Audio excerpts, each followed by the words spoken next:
Hello guys! Natakaroon sa arrival area sa Cebu Mactan International Airport Terminal 2 o padung ta sa isa ka transit hotel ang pangalan kay Aerotel.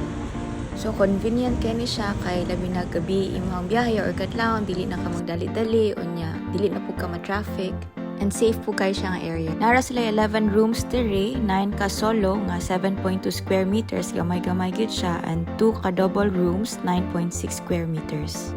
Located ni siya sa level 1 and ang departure sa international flight narasad sa level 2. But if domestic flight ka, magawas ka ani nga building, walking distance rasad ang terminal 1.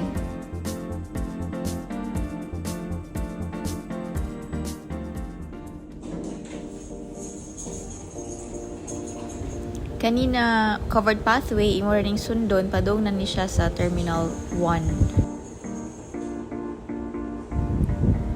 So, welcome to Aerotel and diri sa left side nato mao ni siya ang tambayanan if maganan ka maglingkod sa gawas. Pa-book na ta online and ang atuang room naa sa room 110, single room day ni siya.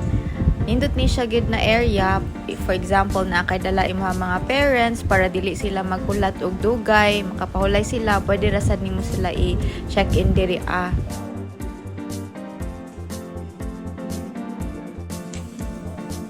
Mao ni ilahang room, na sila'y toilet and bath, na sila'y table and bed. Free sad ilahang wifi dinhiya, nasad sila'y hot shower.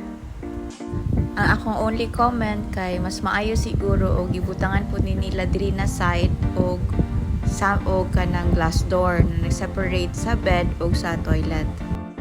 Other than that, comfortable gid kaayo ni siya na lugar stayhan.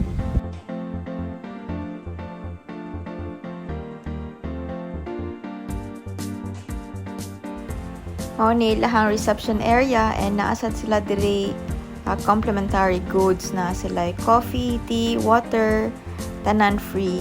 So thank you guys for watching.